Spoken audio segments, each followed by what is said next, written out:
Vamos lá, doutores? Então agora, dando continuidade, vamos adentrar um sistema chamado de sistema cardiovascular. E o que a gente tem que ver sobre o sistema cardiovascular? Moçada, olha a nomenclatura. Cardio. Cardio vem do quê? Coração. Vasculo. Vasculo vem do quê? Vaso. Eu sempre falava, cara, minhas aulas de anatomia, eu fui muito bem, cara. Eu fui um dos melhores alunos da aula de anatomia e fisiologia humana. Por quê? Porque eu sabia usar termos. Tinha gente na prova que fazia cagada porque usava termo errado. E isso, quando eu comecei a cursar direito, pessoal, eu acabei melhorando ainda mais. Porque falar termo técnico é tudo em direito. E aí, quando eu não sabia, se aquela estrutura que a professora botava lá na prova, se era uma artéria ou uma veia, eu chamava de vaso. Olha que ligeiro. Isso aqui é um vaso sanguíneo. Vaso sanguíneo pode ser uma artéria ou pode ser uma veia, porra. Né? Só que eu usava um larápio, eu usava um coringa. E esse coringa é chamado de vaso sanguíneo. Então, se você não souber se é vaso ou se é artéria, se não é veia ou se é artéria, usa vaso nessa porra. Tá? Então, vamos conversar um pouquinho a respeito do sistema cardiovascular. E já começando, eu gostaria de questionar. Doutores, o sistema cardiovascular serve para quê? Para que serve? Primeiro, não precisava nem dizer. Transporte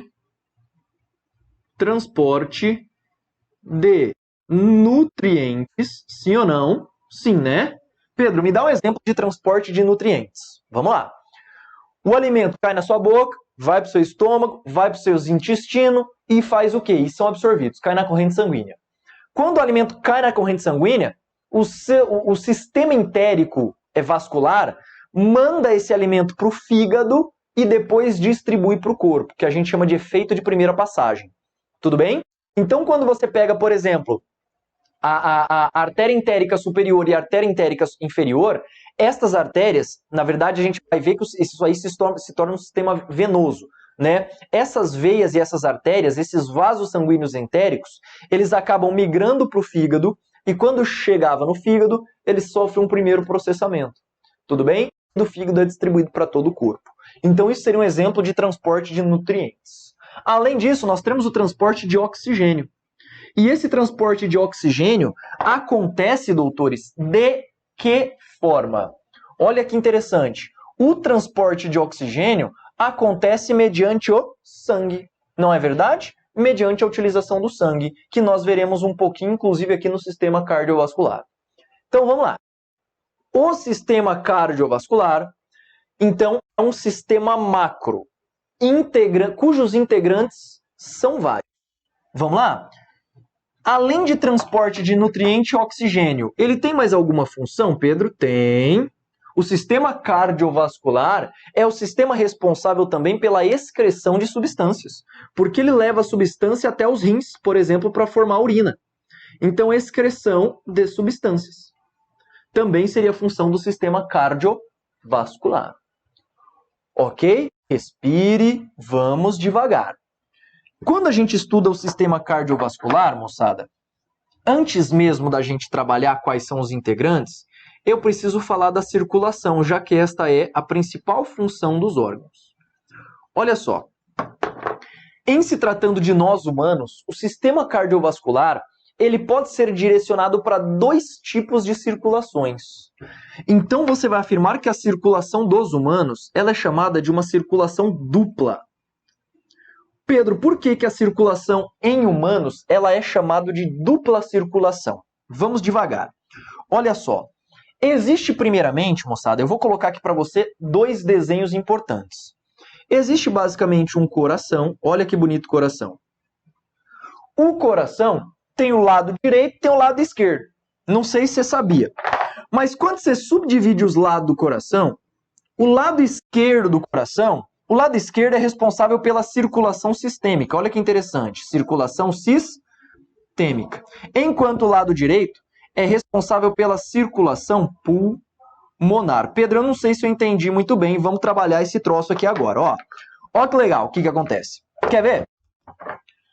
Do lado direito do coração, sai uma artéria que a gente chama de artéria pulmonar. Esta artéria vai até os pulmões. Olha que interessante. Esta artéria, ela sai aqui do ventrículo direito, tá? Ela sai aqui do ventrículo direito e ela vai até os pulmões e volta para o átrio esquerdo. Ela desemboca aqui, ó. Ela desemboca. Quando ela desemboca aqui, o ventrículo esquerdo circula o sangue para todo o corpo. E aí eu vou até mudar isso aqui, eu vou até melhorar essa coloração. Sabe por quê? Olha que interessante. Isso aqui eu vou colocar em azul. Pedro, por quê? Porque o sangue que vai para os pulmões é um sangue que vai para os pulmões com a intenção de ser oxigenado.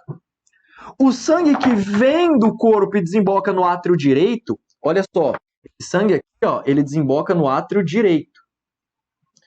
Ele vem e fica venoso. Nossa, Pedro, mas o que é essa história de sangue arterial e sangue venoso? Repare. Na circulação, por que ela é dupla? Porque o coração, a parte direita do coração, o átrio e o ventrículo direito, eles bombeiam o sangue. Olha só, deixa eu até esquematizar isso para você aqui, ó. Na circulação pulmonar, doutores, o que a gente tem? Olha só, circulação de sangue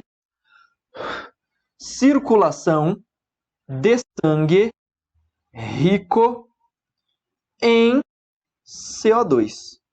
O sangue rico em CO2 nós chamamos de carbohemoglobina.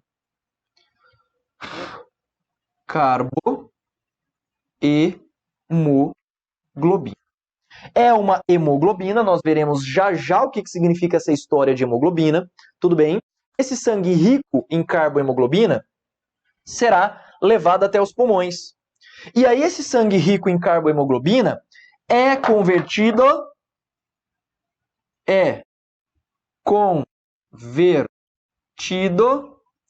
em sangue rico em oxigênio, que é o chamado oxihemoglobina. Então, olha que interessante. Olha que interessante. Sangue rico em CO2 é um sangue rico em carbohemoglobina. Sangue rico em O2 é sangue rico em oxigênio, oxihemoglobina. Tudo bem? Beleza. Então é isso que acontece na circulação pulmonar. Já na circulação sistêmica, doutores, o que vai acontecer? Olha só, na circulação sistêmica, nós teremos a oxigenação dos tecidos.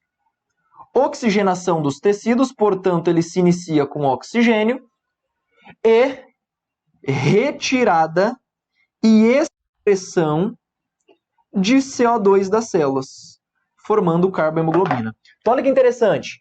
Na circulação pulmonar, eu tenho sangue venoso sendo enviado aos pulmões. Sangue venoso é sangue rico em CO2. No sistema, na parte sistêmica, nós temos o quê? Sangue rico em oxigênio, sangue arterial. Nós veremos já já como é que funciona. Deu para entender como é que dá essa circulação dupla? Agora, eu vou esmiuçar melhor ainda isso com os senhores aqui na tela. Vem para cá. Olha só. Tudo começa com a veia cava superior e inferior. Moçada, a veia cava superior e inferior, elas desembocam no átrio direito do coração.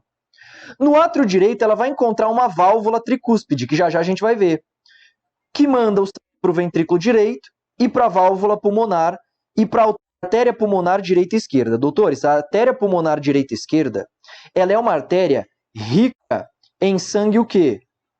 Venoso. Olha que interessante. Essa artéria, ela tem alta concentração de CO2. Ela é a exceção à regra. É uma artéria que não tem sangue arterial. É uma artéria que tem sangue venoso. Tudo bem? Então, olha que interessante. Na sequência, isso é oxigenado nos pulmões, volta agora para o átrio esquerdo, passa pela válvula mitral ou bicúspide, vai para o ventrículo esquerdo, passa pela aorta, olha que interessante, pela válvula e pela aorta e cai no sistema como um todo do nosso corpo. Por isso, chamado de dupla circulação propriamente dita. Então vem aqui comigo que agora a gente vai ter que estudar os constituintes do sistema cardiovascular. Começando pelo coração. Ah, meus amigos, como que o coração é feito? Coração, coração, né? Vamos cantar? Olha só, esse coração, moçada, basicamente ele é formado assim. Olha que bonito esse meu coração. Ah, moleque, aqui que é um coração de verdade.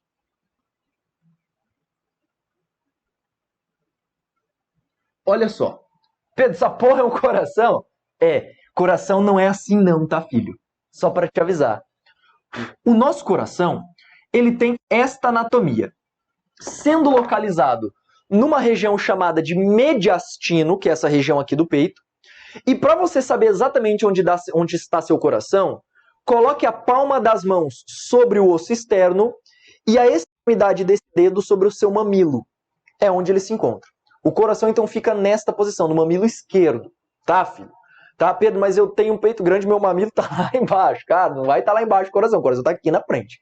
Tá? Então, olha que interessante. O coração fica literalmente voltado um pouquinho aqui para a esquerda. Ele fica levemente encurvado aqui para a esquerda. Tudo bem? Mais ou menos dessa forma que eu trouxe para você.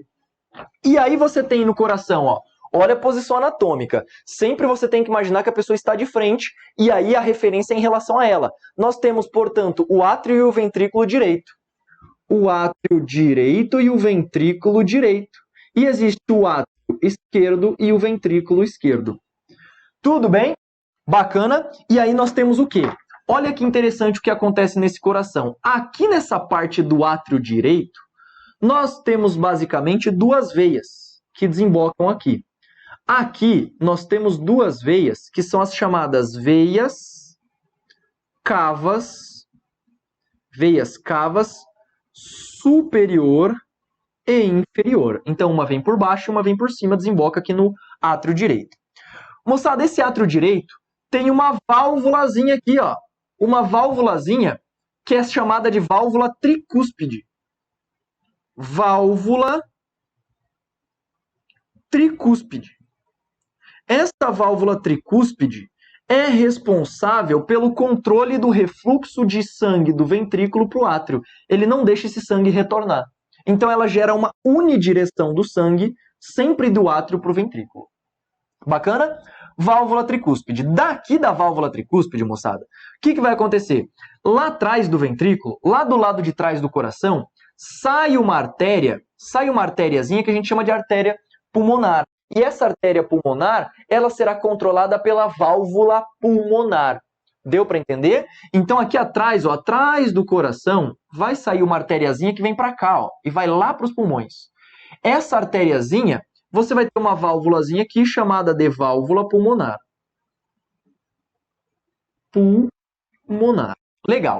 Esse sangue vai para os pulmões e desemboca aqui no átrio esquerdo. Quando o sangue desemboca aqui no átrio esquerdo, tem outra válvulazinha aqui, ó. Esta válvulazinha que controla o fluxo entre o átrio e o ventrículo esquerdo é chamado de válvula bicúspide, válvula bicúspide ou mitral. Tudo bem? Válvula bicúspide ou mitral. E daqui do ventrículo, isso passa aqui por trás numa nova artéria que passa aqui por entre o coração, gerando a aorta. Tudo bem? Então esta basicamente é a estrutura de um coração.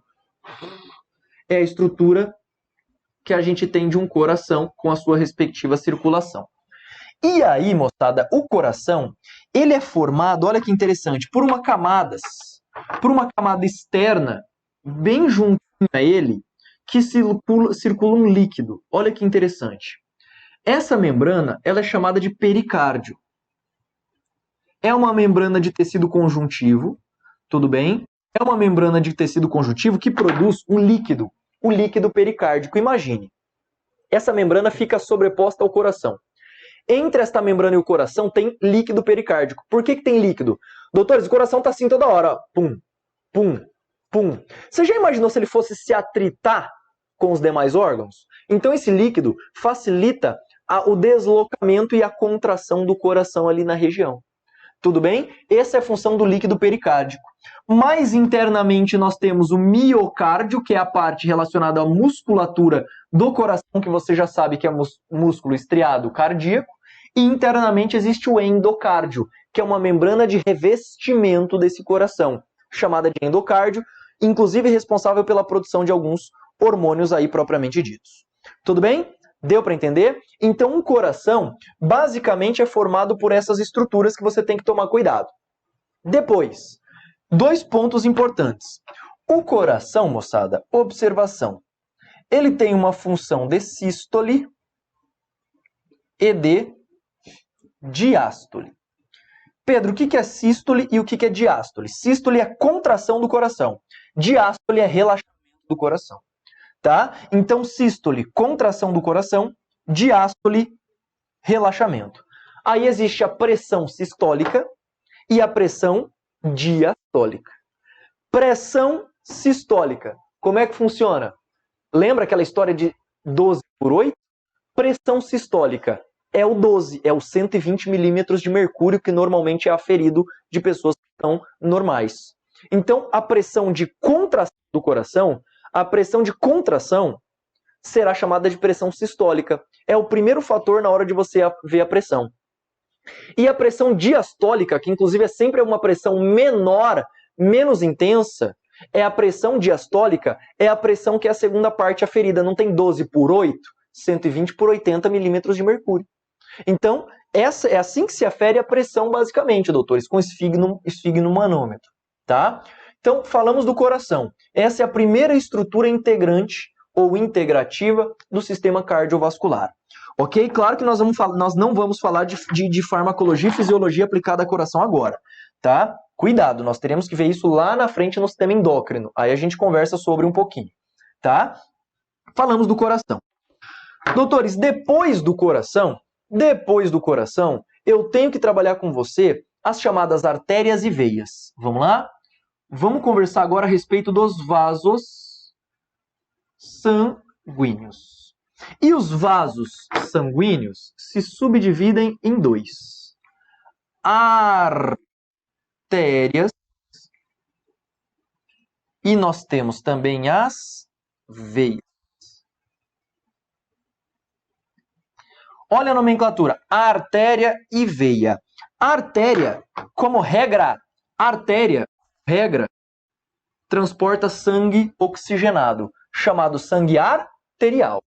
Por outro lado, existem veias que transportam o quê? Como regra, sangue venoso. Por isso, sangue rico em CO2. Só que tem exceção a essa regra? Pedro, tem. E aí você vai colocar assim, ó. As artérias pulmonares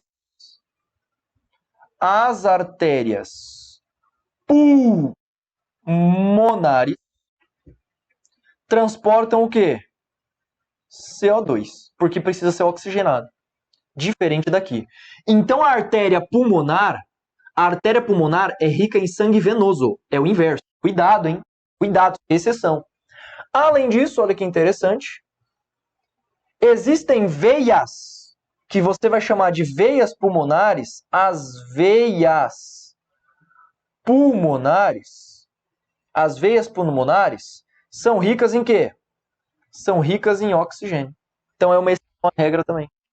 Deu para entender? Cuidado, hein? Muito cuidado com isso aqui. Então vamos lá. As artérias são vasos sanguíneos ricos em oxigênio que têm o seguinte sentido. Do coração, elas transportam sangue do coração para o corpo humano. Sempre é esse o sentido. A artéria sempre trabalha do coração para o corpo, enquanto as veias sempre trabalham do corpo para o coração. Sempre, galera. Sempre, sempre, sempre. Então, olha que interessante. As veias sempre trabalham do corpo para o coração. E se as artérias vão do coração para o corpo, as artérias começam grossas e vão o quê? Se subdividindo. Enquanto as veias começam subdivididas e vão se tornando mais espessas. espessas. Tudo bem? Então, se nós fôssemos analisar o que acontece dentro desta distribuição, vem comigo aqui para o outro lado do quadro. Olha só. Eu tenho que esquematizar isso de uma forma melhor para você. Então, esse daqui vem a ser o primeiro ponto de destaque no que diz respeito à artéria e à veia. Vamos lá. As artérias, moçada. As artérias, então, o que eu tenho que trabalhar com você? Vamos ver como é que se dá a distribuição sanguínea. Ó. Nós temos um sangue arterial, imagina a irrigação de um tecido. Nós temos uma artéria que é chamada de artéria aorta. Ela emana prolongamentos. Que vão se subdividindo ainda mais. Então, nós temos aqui as artérias, aqui nós teremos as arteríolas. Até que as arteríolas se transformam em vasos super pequenininhos, moçada. Super pequenininhos. Que nós chamaremos de capilares. Olha só. Que nós chamaremos de capilares. Então, olha os capilarizinhos aqui, ó, super pequenininhos. Estima-se, moçada, que se a gente ligar todos os capilares do corpo humano, dá para dar 2 voltas na Terra. Olha o tanto de capilar que nós temos. Se você juntar um no outro, dá para dar 2 voltas na Terra. É muita coisa, né? Então, capilares. E dali começa, portanto, a se desramificar. Então, isso começa a migrar, não é? Começa a migrar como, Pedro? Olha só. Aí você vai ter uma estrutura aqui, uma segunda estrutura aqui, que vai se tornar uma estrutura grandona lá. Então, olha só, das arteríolas, nós formamos as vênulas e, por fim, as veias. Vênulas e, por fim, as veias. Então, vamos lá. Existem as artérias, que viram as arteríolas, que viram capilares, que depois retornam em vênulas e, por fim, as veias. Olha que legal. Esse seria o esquemazinho que você deve se lembrar do transporte de sangue para os tecidos. Pedro, mas como é que eu diferencio umas artérias das veias? Moçada, as artérias são vasos. Deixa eu esquematizar um vaso arterial para você. Um vaso arterial é um vaso que tem uma camada de células chamada de endotélio, tá? Existe uma camada de células única, inclusive é o epitélio simples pavimentoso, que são as células dos capilares, por exemplo. Esse primeiro grupamento de células aqui, moçada, é chamada de endotélio. Endotélio é a primeira camada dos vasos propriamente ditos. Endotélio. Essa camada endotelial, em se tratando das artérias, ela será circundada por um tecido conjuntivo. Olha só, ela é circundada por um tecido conjuntivo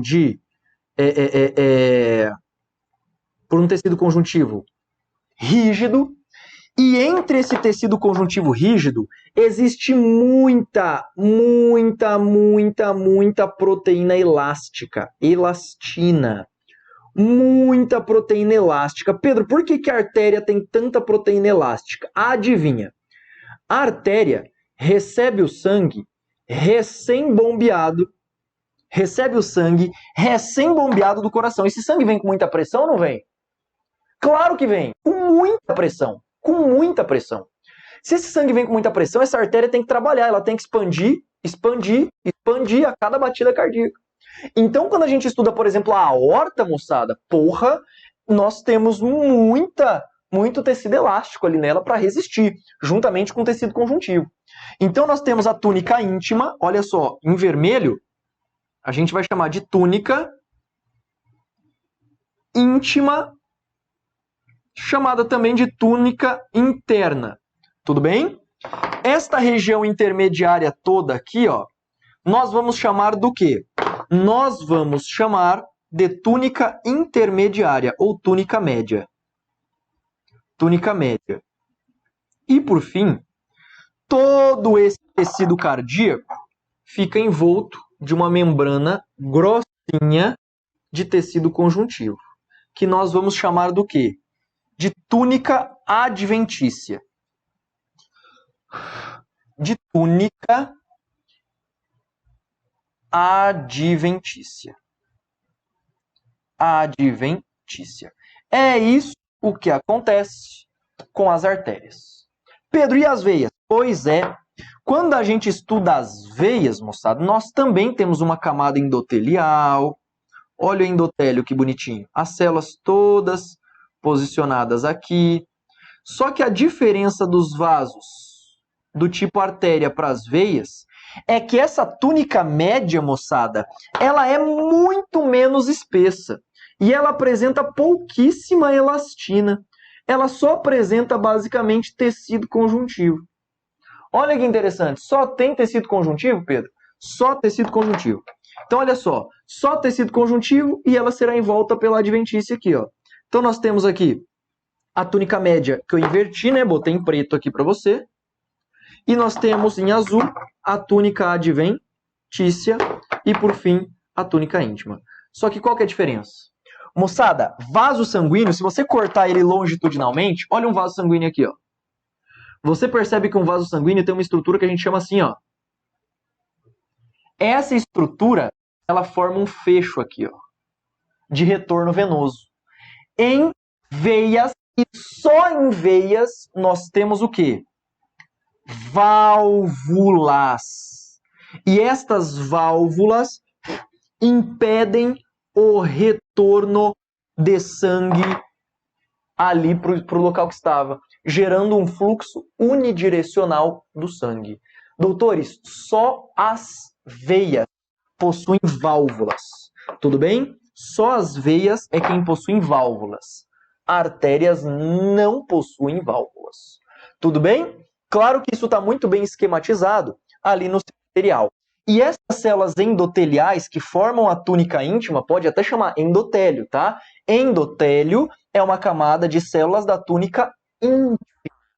Pode anotar isso no seu caderno se você quiser aí também. E moçada, para nós fecharmos, trabalhamos, portanto, o vaso sanguíneo. E agora eu quero fechar com você o quê? O sangue. Pedro, a gente vai estudar o sangue agora? Vai. Só que o sangue é rapidinho. O sangue é tranquilo da gente bater. Vamos ver o que é o sangue? Vamos estudar o sangue? Doutores, o que porra é o sangue? Fala pra mim, o que é o sangue? O sangue é um órgão ou o sangue é um tecido?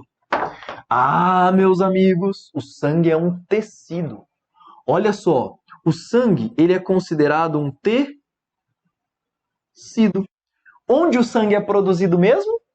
Medula óssea vermelha, lá nas epífises de ossos longos. Lembra que a gente conversou? Pois é, tá aí. Então o sangue, moçada, ele pode ser subdividido em duas grandes partes. Uma parte que nós chamamos de parte líquida, rica em proteínas e água, não é verdade? Essa parte líquida você vai chamar de plasma, tudo bem? Você vai chamar de plasma. E existe a parte que a gente chama de elementos figurados. O que são, Pedro? Os elementos figurados, chamado também de parte celular. Doutores, são as células. São as células. Então vamos devagar. Dentro do sangue, é isso que você precisa estudar basicamente. Existe a parte líquida, que a gente vai chamar de plasma, o qual possui proteínas dissolvidas, o qual possui vitaminas, o qual possui elementos de coagulação do sangue. Esse é o plasma. Tudo bem? Então, da onde que isso tudo saiu, Pedro? Tudo isso saiu, moçada, a partir disso aqui, ó. Se eu pegar um tubo de ensaio e centrifugar, você vai perceber que aqui no fundo fica um precipitadozinho, não é? E aqui você tem uma porção mais líquida do sangue. É daí que saiu. Então essa porção mais líquida é o plasma, enquanto a parte sólida são chamados de elementos figurados e células. Quais são elas, Pedro? Vamos lá? Quantos tipos de células tem no nosso sangue? Letra A. Nós temos as hemácias,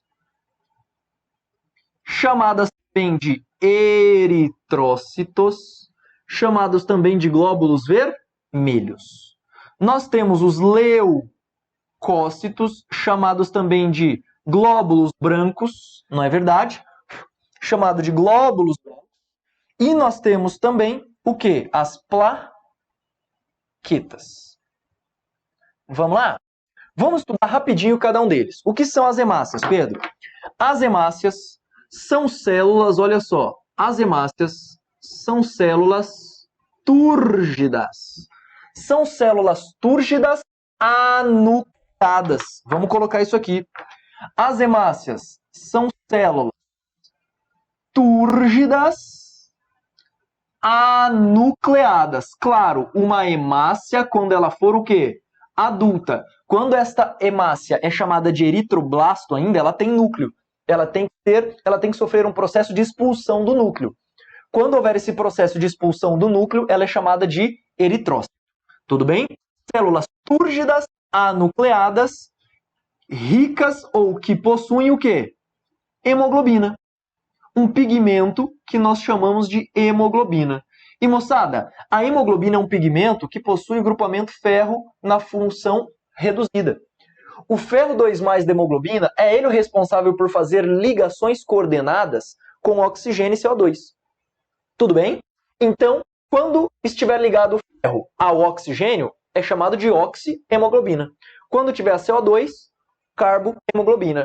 Se tiver a CO, monóxido de carbono, carboxiemoglobina. Tudo bem? Então, cuidado em relação a essas nomenclaturas. Isto são as hemácias, são elas quem efetivamente transportam oxigênio para os tecidos. Esse é o ponto mais importante. Leucócitos. Quem são os leucócitos, moçada? São células de defesa. São células de defesa. E dentre os leucócitos, nós podemos encontrar os linfócitos, nós podemos encontrar os monócitos, nós podemos encontrar os eosinófilos, nós podemos encontrar os basófilos e nós podemos ainda encontrar os neutrófilos. Tudo bem? Linfócitos são células de defesa, principalmente relacionadas à ativação da resposta imune e resposta viral. Então, são verdadeiros capitães que norteiam toda a resposta imune. Esses são os linfócitos, que inclusive a gente pode subdividir em linfócito T e linfócito C. Perdão, B. Existem outros, Pedro? Existem. Existe, por exemplo, o linfócito NK, que é o natural killer, né? Mas alguns subclassificam dentro da família T. Não tem problema. Linfócito T, moçada, por sua vez, pode ser o TCD4, TCD4 e existe o TCD8. Então, olha só. O linfócito TCD4 é o alvo, por exemplo, da questão do HIV, do vírus da AIDS. Então, olha só. Esse linfócito é o principal ativador da resposta imune. Em pessoas que possuem essa síndrome, ela não consegue realizar bem uma resposta imune. Linfócitos TCD8 são linfócitos que fazem regulação de células tumorais. Tudo bem? E promovem muitas vezes a apoptose.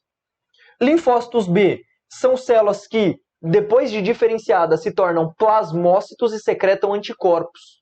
Olha que interessante, esses são os linfócitos B. E existem as células natural killer, que também têm uma função muito semelhante à CD8, só que estas células elas cuidam melhor da atividade tumoral e da atividade de morte programada. Tudo bem? Por isso que ela é chamada de natural killer. Monócitos. Os monócitos nada mais são do que macrófagos novos. Monócitos são células sanguíneas que, quando migram para os tecidos por diapedese, por movimentação de espremimento, digamos assim, entre as membranas para passar ali pelo vaso sanguíneo e cair no tecido, ele se transforma em macrófago. Então, monócito é a forma intermediária do macrófago. Tudo bem? Macrófago você já estudou lá no tecido conjuntivo. Eosinófilos são células de defesa ricas em grânulos eosinofílicos, ácidos, né? Principalmente presentes em alergias, muitas vezes em número aumentado em alergias e em verminoses, doenças parasitárias. Basófilos, altamente relacionado com a produção dos chamados mastócitos, mastócitos e liberação da hipersensibilidade aguda, ou seja, resposta inflamatória aguda, basófilo. E os neutrófilos, principalmente relacionados com a resposta bacteriana. Tudo bem? Então, quando nós pegamos a primeira linha de defesa, falamos de macrófagos e falamos dos neutrófilos propriamente ditos. Tudo bem? Bacana? Respire. Isto é o sangue, hein? Tudo isso que a gente está falando, isso que eu estou falando em linhas gerais. Estou exemplificando rapidinho aqui para você. Para a gente fechar, plaqueta. Doutores, as plaquetas também são células. Também são células anucleadas provenientes de uma célula chamada megacariócito.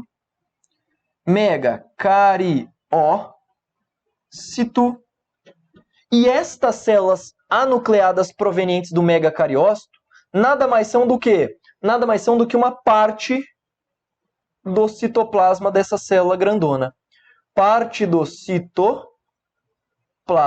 Olha que interessante.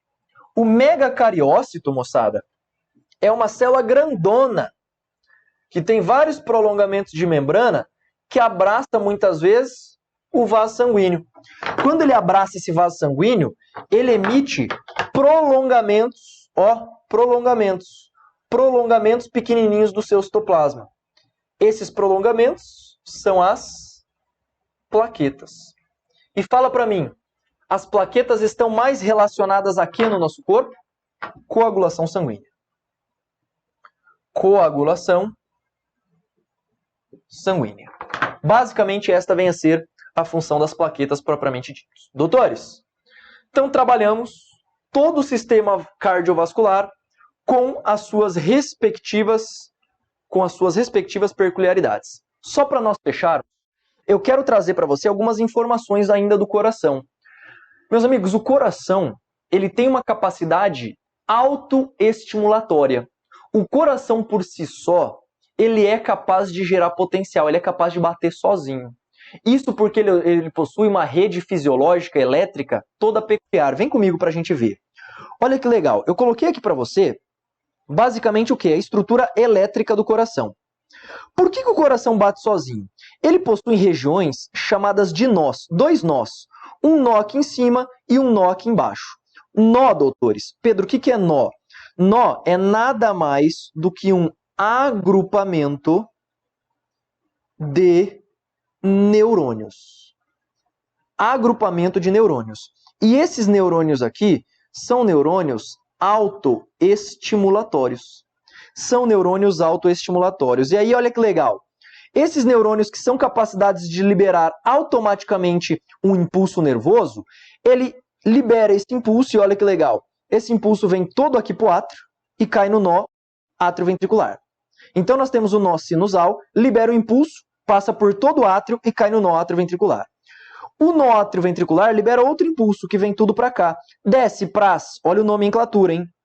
Desce para o feixe de His e depois se ramifica para as fibras de Purkinje, que são essas fibrazinhas ramificadas nos ventrículos cardíacos aqui. Olha que interessante. Deu para entender? Então essa estrutura autoexcitativa, digamos assim, do coração, se dá justamente por causa desses nós, essas estruturas neuronais autoestimulatórias, que a gente chama genericamente de potencial marca-passo. Tudo bem? Potencial, opa, volta aqui comigo, marca-passo. Ficou curtinho aqui, né? Potencial marca-passo. Moçada, agora sim, acabamos de finalizar pelo menos uma boa noção daquilo que nós entendemos como sistema cardiovascular.